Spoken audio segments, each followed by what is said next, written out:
द्वैपायनो विरहकातर आजुहाव उतरेति तन्मयतया तरवोऽभिनेदु स्तं सर्वभूतहृदयं मुनिमानितोऽस्मि। जय जय श्री राधारमण, जय जय नवल किशोर, जय गोपीचित्त चोर प्रभु, जय जय माखन चोर। मा चिंता गुरुदेवर्षे हर्षं चित्ते समावह उपाया सुख साध्योऽत्र वर्तते पूर्व एव हि। संकालिकांना नारद महर्षींनी आपली व्यथा सांगितली, आपले दुःख सांगितले।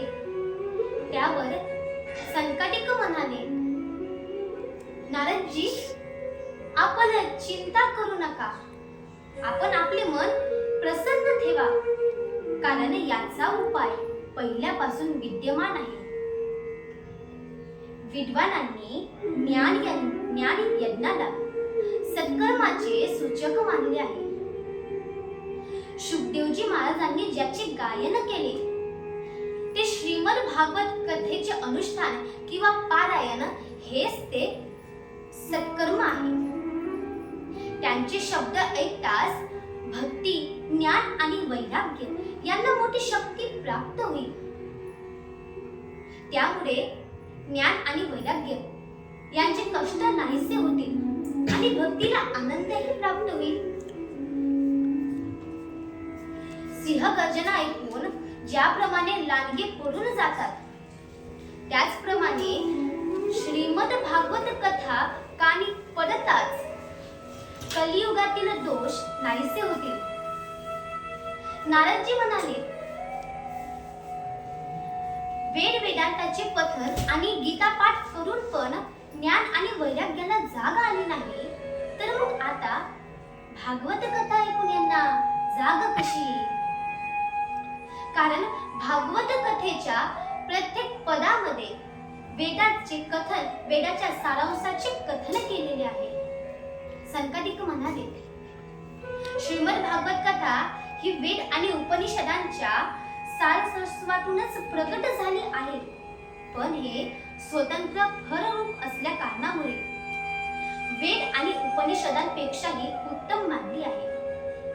ज्याप्रमाणे झाडातील रस बुंद्यातून हांडीच्या शेंड्यापर्यंत जरी असला तरी त्याचा आस्वाद आपल्याला घेता येत नाही, पण जेव्हा तोच रस फलरूपाने प्रगट होतो तेव्हा तो सर्वांना हवा हवासा वाटतो। दुधामध्ये तूप असते, पण त्या तुपाची चव आपल्याला घेता येत नाही, पण जेव्हा तेच तूप आपण दुधातून वेगळे काढले तर ते मात्र स्वादिष्ट बनते। उसात साखर असते, पण ते वेगळी केल्याशिवाय ती खाता येत नाही। भागवत कथा ही महाराज अशीच आहे। व्यासांनी भक्ती, ज्ञान आणि वैराग्य यांची स्थापना करण्याकरिता हे प्रकाशित केलेलं आहे। नादांची शंका दूर झाली। जेव्हा मनुष्याला अनेक जन्मातील उदय एका जागी होतो किंवा मनुष्याचा अनेक जन्मातील पुण्याचा उदय होतो, तेव्हा त्याला सत्संग प्राप्त होते, तेव्हा त्याची विवेक बुद्धी जागृत होते। बिनु सत्संग विवेक ना होई, राम कृपा बिनु सुलभ ना सोई, आवत ईसर अति कठिनाई, राम कृपा बिनु आई ना जाई। राम सिया राम जय जय राम। नारदांच्या सर्वांची शंका दूर झाली. नारदजी म्हणतात, संकादिक मुनी, हा यज्ञ कुठे केला पाहिजे? ज्या अर्थी भक्ती, ज्ञान आणि वैराग्य यांना मुक्ती होणार आहे, किंवा भक्ती, ज्ञान आणि वैराग्य यांची स्थापना होणार, याकरिता मग हा यज्ञ कोणत्या विशेष जागेवरतीच झाला पाहिजे, किंवा ती जागा सुद्धा विशेष असायला हवी. त्यावेळेला संकादिक म्हणतात, हरिद्वाराजवळ आनंद नावाचा घाट आहे. तेथे अनेक ऋषीमुनी वास्तव्य करतात. देव, सिद्ध पुरुष त्या लाभाचा, त्या स्थानाचा लाभ घेतात. नाना प्रकारचे वृक्ष, वेली तिथे व्याप्त आहे. तो घाट एकांतात असून रमणीय आहे. तिथे सुंदर अशी रसरशीत वारू पसरलेली आहे. एवढंच नाही तर तिथे राहणारे प्राणी एकमेकांशी वैर करीत नाही. तिथे सोनेरी कमलाचा सुगंध दरदरीत असतो. आपण तिथे ज्ञान यज्ञ करावा. तिथे काही विशेष प्रयत्न न करताही अपूर्व असलेला रस उदित होईल. सुत महोदय म्हणतात, ज्या वेळेला संकादिक ऋषी आणि देवर्षी नारद गंगातटी आले, त्यावेळी भूलोक, वैकुंठलोक, स्वर्गलोक, देवलोक इत्यादी सर्व तिथे जाण्याकरिता धांदर उडली. भृगुर्वशिष्ठस्य वनस्य गौतमो मेघातिथिर्देवलदेवरातो रामस्तथा गादिषुतस्य शाकलो मुकुन्दपुत्रातिजपीपलादः योगेश्वरो व्यासपराशरो च छायाशुको जाजनि जह्नुमुख्य सर्वेऽप्यमी मुनिः सह पुत्रातिशिष्या स्वस्तिभिराय युतरी प्रणेनयुक्ता.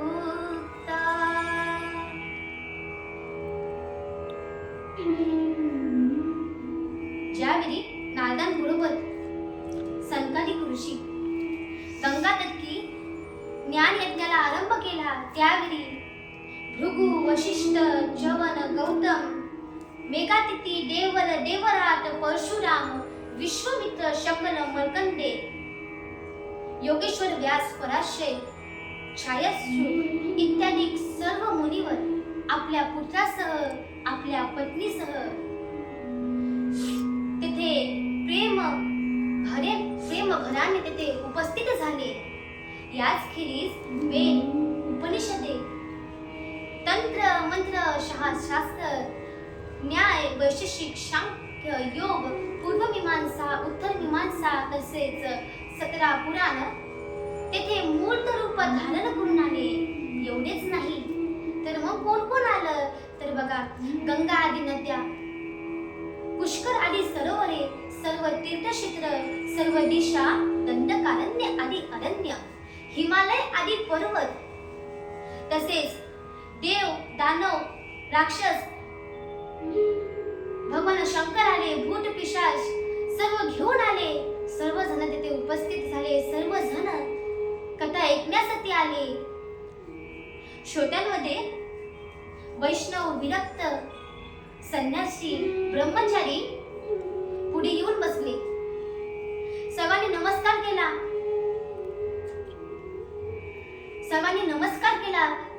शंकाचा आवाज होऊ लागला. स्वर्गातील देवांनी कल्पवृक्षाच्या पुष्पांनी उधळण केली. संकादिकांनी कथेला आरंभ केला. सदा सेव्या श्रीमद्भागवती कथा यस्या श्रवणमात्रेण हरिश्चित्तं समाक्षयेत्. कथेचे नित्य सेवन करावे. श्रवणाने श्रीहरी आपल्या हृदयात विराजमान होतात. भगवंत आपल्या हृदयात विराजमान व्हावे याच्यापेक्षा मोठे भाग्य कोणते, याकरिता साधन कोणते, तर मग श्रीमद भगवत कथेची उपासना केली पाहिजे, सेवा केली पाहिजे. या ग्रंथाचे 18,000 श्लोक, 12 स्कंद आणि 335 अध्याय आहेत. विशेष म्हणजे ना शुकदेवजी महाराज आणि राजा परीक्षितीचा संवाद आहे. सदा नाम घोष करू हरि कथा, तेने सदा चित्ता समाधान. महाराज, ही कथा एवढी फलदायी का आहे, याचं कारणही तेच आहे.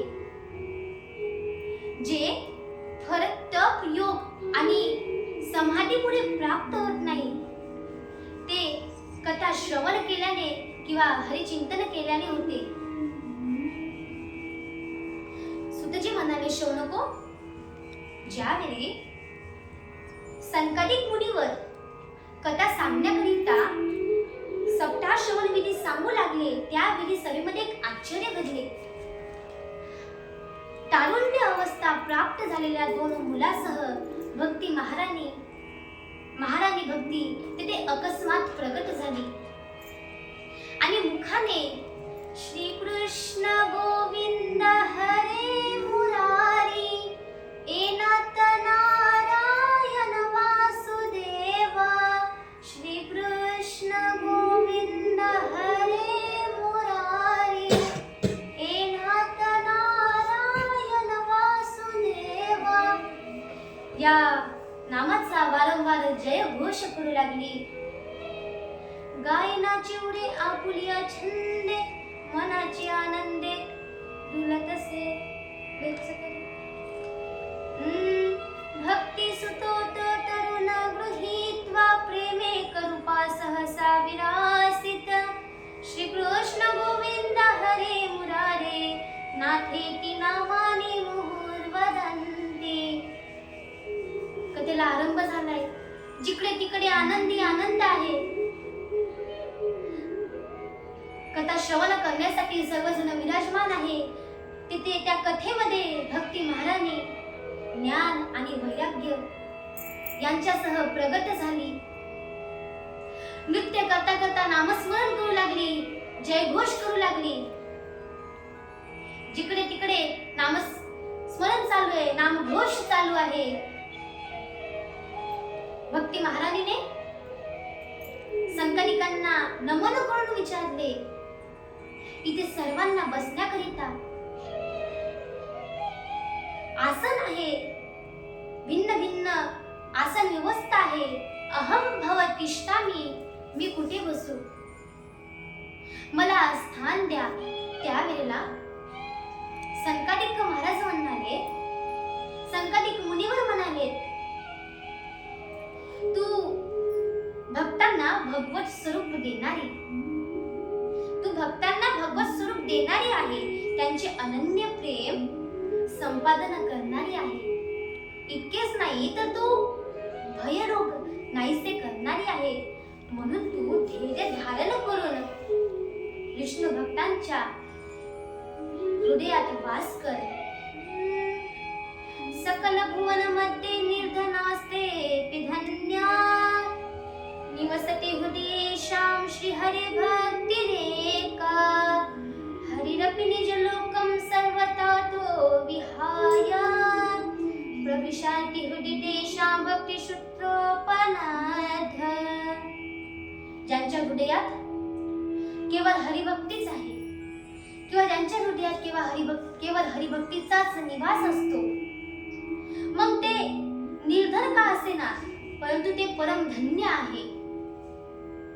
कारण या भक्तीच्या दोरीने बांधलेल्या साक्षात भगवंतालाही आपले परमधाम गोलोक सोडून भक्तांच्या हृदयात येऊन निवास करावा लागतो. के विशुदन्ति वदन्तु मह्यं, सप्ताहयज्ञेन कथामहेन, कृपारुभिर्लोकहितं विचार्य,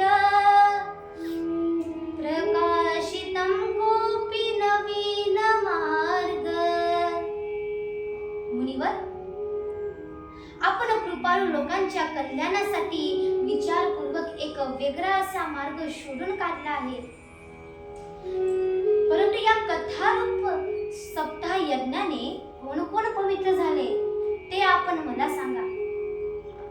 संकटिक मुनिवर म्हणाले, जे पाप कर्म करतात, दुराचाराने वागतात, वाम मार्गाने जातात, जे क्रोध अग्नीने ग्रस्त किंवा तप्त झालेले आहे, जे कपटी आणि कामातुर असतात, असे सर्वजण या कलियुगात सप्ताह यज्ञाने पवित्र झाले आहे. सत्यापासून परावृत्त झालेले, कामनाने ग्रस्त झालेले, आश्रमांचे पालन न करणारे दांभिक, दुसऱ्यांचा मत्सर करणारे आणि दुसऱ्यांना पीडा देणारे, हे सर्व सप्ताह यज्ञाने पवित्र होतात.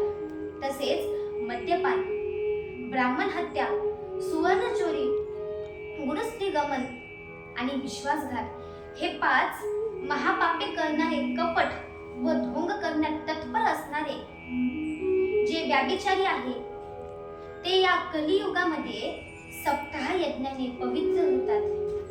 आता मी तुम्हाला या संबंधी एक प्राचीन इतिहास सांगतो. ते ऐकताच, ते केवळ ऐकल्याने पाप नष्ट होतात. अर्तते कीर्ती श्याम इतिहासं पुरातनं, यस्य श्रवण मात्रेण पापहानी प्रजायते. पूर्वी तुंगभद्रा नदीच्या तीरावर एक उत्तम नावाचे शहर होते. तिथे सर्व वर्णाचे लोक राहत होते. आपल्या धर्माचे पालन आणि आचरण करण्यात ते तत्पर असत. त्या नगरात सर्व वेदांताचा जाणकार आणि श्रोता, स्मार्त कर्मात निपुण असणारा आत्मदेव नावाचा ब्राह्मण राहत होता. तो काही जणू दुसरा सूर्यच होता. तो धनवान असून पुरोहित होता. त्याची पत्नी धुंदुकारी कुलहीन घराण्यातील सुंदर होती, पण नेहमी आपले म्हणणे खरे करणारी होती. लोकांची निंदा करण्यात तिला फारच आवड असे. तिला लोकांची निंदा करण्यात खूप आवडायचं. काही लोक असतात असे, ज्यांना दुसऱ्याची निंदा केल्याशिवाय त्यांचे पोट भरत नाही. त्यातलीच ही एक धुंदुकारी होती. धुंदुरी होती. ती स्वभावाने क्रूर होती. गृहकार्यात ती निपुण, कंजूस, तसे भांडखोर होती. तिला भांडल्याशिवाय तिचं अन्न पचन होत नव्हतं. ती रोज गावामध्ये एकाची तरी भांडायची. अशी ती धुंदुरी होती. आत्मदेवाचं आणि त्या धुंदुरीचं असा संसार चालत होता. त्याच्याजवळ धन आणि भोगविलासाची सामग्री भरपूर होती, पण महाराज संतती नव्हती. अर्धधन दान धर्मामध्ये खर्च केलं किंवा समर्पित केलं होतं, पण महाराज आतापर्यंत कन्या किंवा पुत्र त्यांना झाला नाही. एके दिवशी घरातून बाहेर पडला आणि वनाच्या दिशेने निघून गेला. तुका म्हणे देवा कार्य वैराकार, दुःखाचे डोंगर दाखवीसी. तुझा मध्यान्हकाळी तहान लागल्याने तो एका तलावाकडे आला. तेथे रस्त्याने एक महात्मा मार्गक्रमण करीत होता. त्याने आत्मदेवाला बघितलं आणि विचारलं, हे ब्राह्मण, तू का रडतोस? की एवढा चिंताक्रांत का आहेस? तू तुझ्या दुःखाचे कारण तू मला सांग. आत्मदेव सांगतो, माझे पितर, मी जे तर्पणासाठी पाणी देतो ते स्वतः ते गरम होते आणि तेच पाणी ते पितात. एवढंच नाही तर मी जे झाडं लावतो त्या झाडाला कधी फुलं किंवा फळं येत नाही. मी एवढे जे दान धर्म केले देवतांना करतोय. मी जे झाड लावतो त्या झाडाला फुल किंवा फळ येत नाही. मी दिलेलं धन देवता प्रसन्न चित्तेने स्वीकार करत नाही. मी एवढा अहभागी आहे. मला पुढचा नसल्या कारणाने हेच माझे दुःख आहे. संतहीन धनाचा धिक्कार असो, संतहीन घराचा धिक्कार असो. माझ्या घरात असलेल्या गायीला वांज, माझ्या घरात असलेली गायी ही सुद्धा वांज आहे. एवढा अहभागी मी आहो. मला पुत्र होत नाही आहे. असे बोलून तो आत्मदेव रडू लागला. ब्राह्मण आत्मदेवाला म्हणतात, आत्मदेवा, तू पुत्राचा मोह सोडून दे. कारण तुझ्या प्रारब्धामध्ये याच जन्मात काय तर पुढील 7 जन्मात संत प्राप्तीचा योग नाही. संतान प्राप्तीचा योग नाही. तू संसाराची आशा सोडून दे. तो पुन्हा जास्त रडू लागला. अरे, पहिलेच मी दुःखी आहो आणि तुम्ही मला एवढं सांगितलं की मला माझे दुःख आता 7 पटीने अजून वाढले. आता मी आत्महत्या करणार. आता मला जगायचं नाही. आता माझा जगण्याचा काही अर्थ नाही. आता माझ्या जगण्याचा काही उपयोग नाही. आता मी जगू तरी कशाकरिता?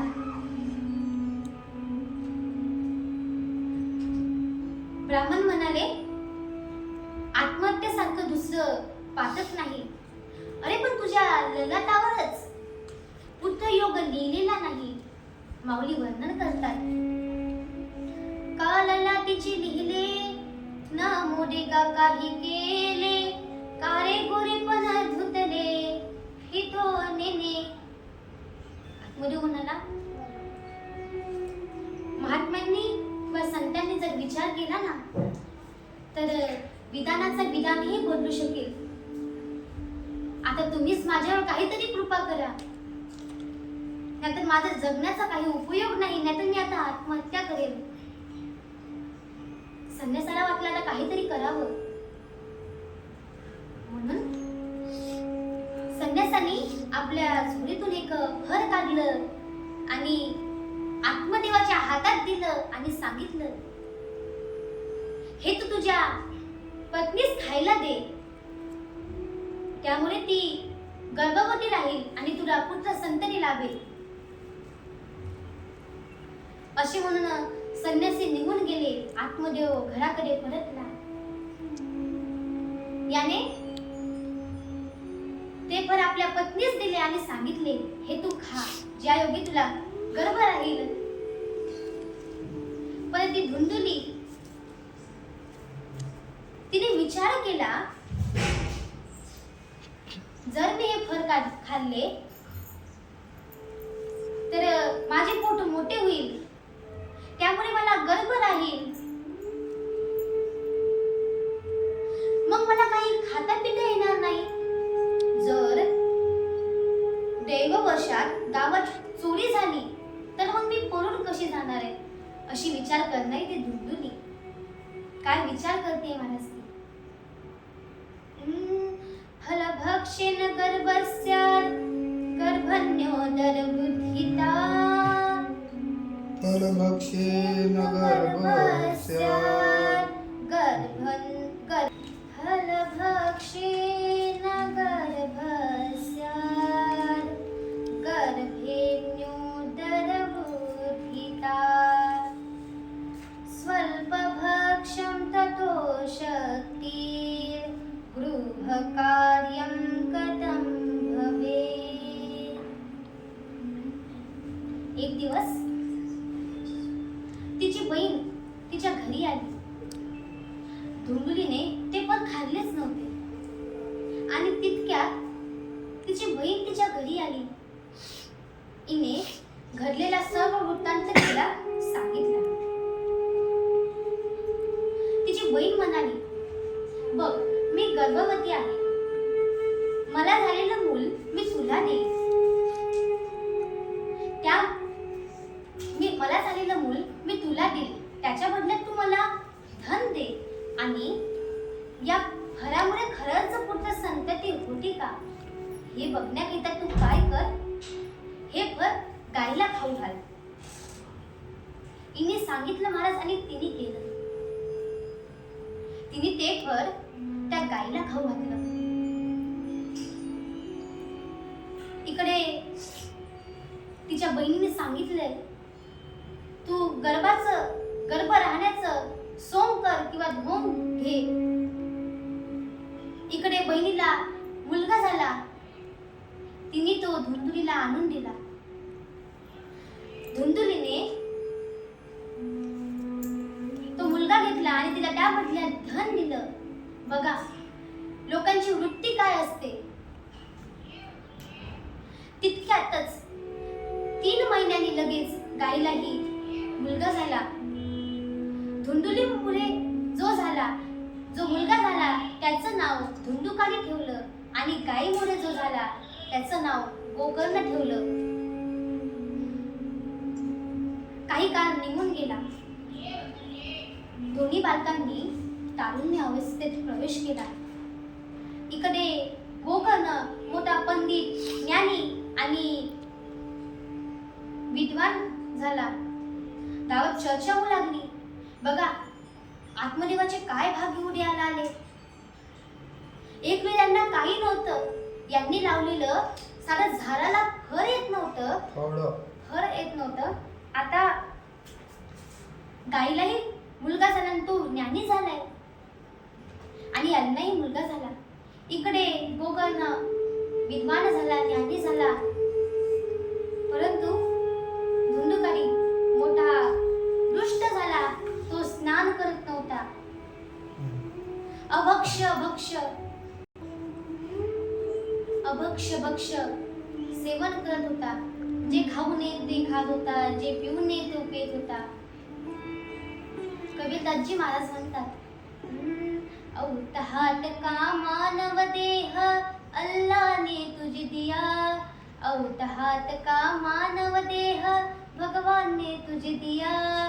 खाया पिया सुख से सोया, खाया पिया सुख से सोया. नाहक जमाना खोया, नाहक जमाना खोया. कि भज मन नारायण, कि भज मन नारायण. अशा वृत्तीचा हा धुंदुकारी होता. क्रोधाच्या आहारी गेला होता. दुष्कर्म करत होता. लोकांची घरं जाळत होता. एवढंच नाही तर मुलांना उचलून विहिरीत टाकत होता. चांडाराविषयी त्याला विशेष प्रेम होते. वेश्यांच्या जाळ्यात अडकून त्याने वडिलांची सर्व संपत्ती उडवून टाकली. आई वडिलांना मारू लागला. आत्मदेव फार दुःखी झाला. वांझपणा परवडला पण कुपुत्र नको. ऐसा पुत्र होती जे बुडविती पूर्वजा. बघा काय वृत्ती म्हणा.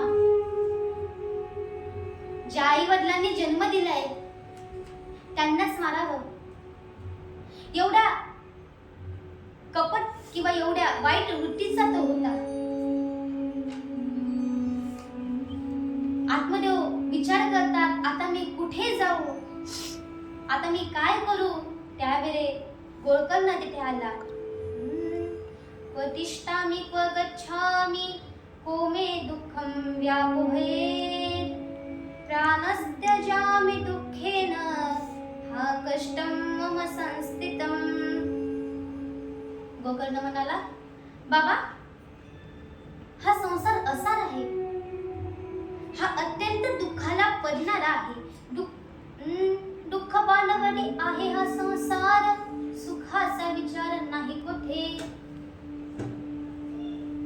बाबा हा संसार असार आहे. कोणाचा पुत्र, कोणाची धन, येथे कोणीच कोणाची नाही. आसक्ती असलेला मनुष्य रात्रंदिवस दुःखाने जळत राहतो. ये साथे आलिया ओरका सारंग धरू, नाही तरी संसार जाईल लया. कवनाचे माय बाप कवनाचे गणगोत, मृग जरवत जाईल लया. फक्त विरक्त महात्मे सुखी आहे. तुम्ही अज्ञानाचा त्याग करा. सर्वसंग परित्याग करून वनामध्ये जा. हे शरीर हाडे मांस आणि रक्ताचे कोटार आहे. केवळ वैराग्य आनंद मानून भक्ती करा. नेहमी धर्माचे आश्रय करून राहा. कोई तन दुखी, कोई मन दुखी, कोई धन बिन रहत उदास. थोडे थोडे सब सुख दुखी, थोडे थोडे सब दुखी, सुखी राम के दास. बुद्धाच्या उपदेशाने आत्मदेवाने घर सोडलं आणि वनाच्या दिशेने निघाला. नित्यनेमाने दशम स्कंदाचं पारायण केलं, पाठ केलं. पाठ करून त्याने भगवान श्रीकृष्णांची प्राप्ती करून घेतली. इकडे एक दिवस धुंडुकारीने आईला खूप मारलं आणि आईला विचारू लागला, सांग धन कुठे ठेवलंय, सांग धन कुठे ठेवलंय, नाही तर आता तुझा जीवच घेते. असं तसं जे नाही ते बोलू लागला. आई त्रस्त झाली. एक रात्री धुंडुलीने एका विहिरीत उडी मारून तिथेच ती मरण पावली. मात्र धुंडुकारीला याचा काही परिणाम झाला नाही. कारण कोणी मित्र नाही, कोणी शत्रू नाही, त्याला सुख नाही, दुःख नाही, असा तो धुंडुकारी झाला. त्याने 5 वेश्यासह घरात प्रवेश केला. घरात तो राहू लागला, चोरी करू लागला, त्यांच्यावर धन अर्जित करू लागला. दिवसेंदिवस जाऊ लागले. एके दिवशी वेश्यांनी त्याला दोरीने बांधले आणि खालून अग्निज्वालांनी अजून तो तडफडून त्याला मारलं. त्याला एका खडक्यात पुरून टाकले आणि त्या सर्व धन घेऊन निघून गेल्या. धुंडुकारीने एवढे पाप केले, त्यांनी एवढ्या हत्या केल्या, एवढे पाप केले, जे नको ते केलं. त्यामुळे तो भूत योनीत गेला. तो बावळीच्या रूपाने फिरू लागला, बावटणीच्या रूपाने फिरू लागला. भूक ताण ने व्याकुळ होऊन तू इकडे तिकडे भटकू लागला. गोकर्णाला समजलं. त्याने त्याचं श्राद्ध केलं. एकदा गोकर्ण भ्रमण करत एकदा नाही तीर्थयात्रेत असताना गोकर्णाला समजलं. त्याने श्राद्ध केलं. गोकर्ण फिरत आपल्या नगरात आला.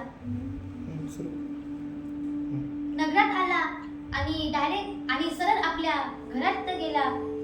रात्रीच्या वेळी आराम करत असताना धुंडुकारी त्याच्या पुढे प्रगट झाला. भयंकर रूप होतं त्याचं. कधी बोकड तर कधी अग्नीचे रूप धारण करून तो प्रगट झाला. गोकर्ण विचारू लागला, तू कोण आहे? धुंडुकारी म्हणाला, अरे मी तुझा भाऊ आहे. मी माझ्या वाईट कृत्यामुळे भूत योनीला आलोय. दादा बंधू, तू कृपेचा सागर आहे, तू दयेचा सागर आहे. तू लवकरात लवकर मला इथून सोडव. गोकर्ण म्हणू लागला, अरे पण मी तुझं श्राद्ध केलं ते तुला कशी काय मुक्ती झाली नाही, मला याचंच आश्चर्य वाटते.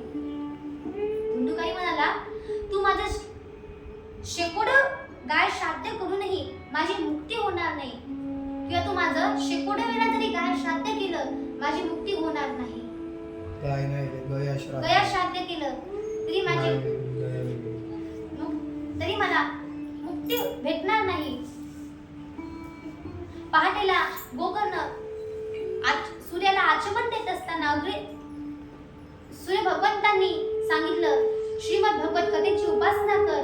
त्यावेळेला गोकर्णांनी सप्ताह यज्ञ केला.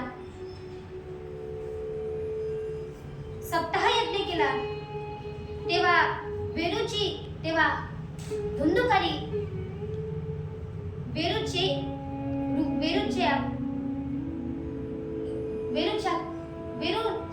एक गाठ तडतड फुटली. त्याप्रमाणे दुसऱ्या दिवशी, तिसऱ्या दिवशी 7 दिवसामध्ये 7 गाठी फुटून धुंदुकारी प्रेत योनीतून मुक्त झाला.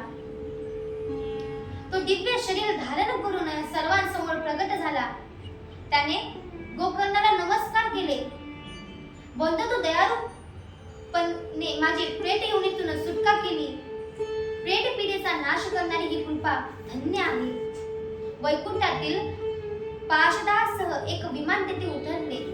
सर्वांच्या समक्ष तिथून धुंदुकारी विमानात चढला. तेव्हा गोकर्ण त्या पार्षदांना म्हणाला,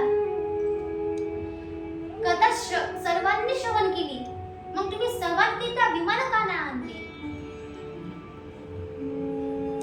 त्यावेळेला पार्षदास ते म्हणू लागले, कथा जरी सर्वांनी श्रवण केली असेल, पण त्यांनी स्थिर मनाने ती श्रवण नाही केली.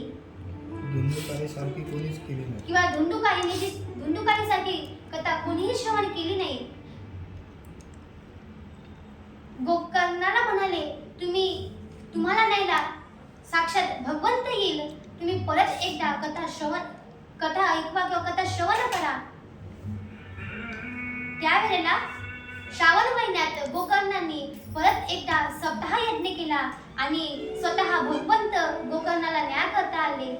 भगवंतांनी गोकर्णाला हृदयाला कवताळले आणि गोकर्णामुळे त्या गोकर्णातला कुठल्यापासून तर चांदरापर्यंत जेवढे जीव होते त्या सर्वांना विमानात बसवण्यात आले. जिथे योगी जन जातात त्या भावधामात सर्वांना पाठवण्यात आले. श्रीकृष्णाने गोकर्णाला आपल्या स्वधामाला नेले. संकटिक म्हणाले, नारदजी, मी तुम्हाला सप्ताह यज्ञाचा विधी सांगतो. साधारण लोकांची मदत घ्यावी आणि धन यांच्या साहाय्याने हा विधी पार पडावा.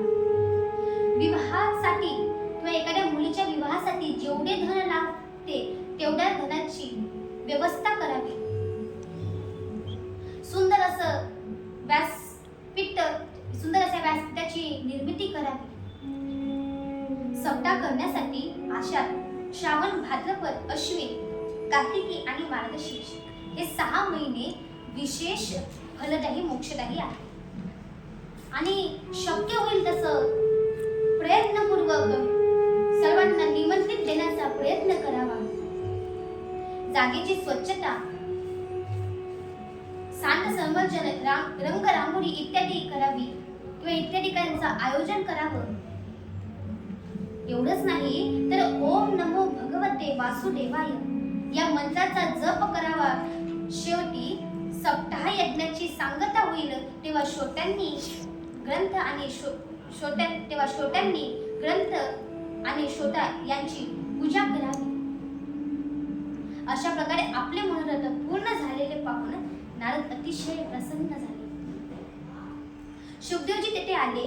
रसिक आणि भाविक जन हो, श्रीमद भागवत हे वेदरूपी तरुचे परिपक्व झालेले फळ आहे.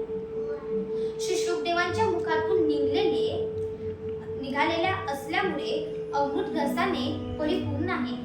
यात केवळ रसच आहे. या फळाला सार किंवा बी नाही. जीवाने याचे वारंवार श्रवण करावे. सेवितो हा रस वाटितो अनेका, घ्या रे हो नका रान भरी. नारदजी वीणा वाजवायला सुरुवात केली. त्या संकीर्तनात प्रल्हाद तार वाजवू लागले. उद्धवाने झांजा घेतल्या.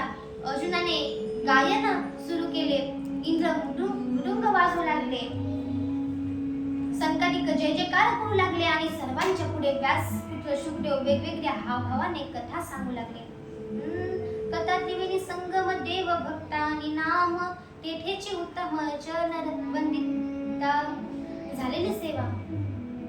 माऊली ज्ञानोबारायांच्या चरणी समर्पित करते आणि राहिलेले सत्र पुढील भागात बघू. कुंडलिक वर्धन विठ्ठल श्री ज्ञानदेव तुला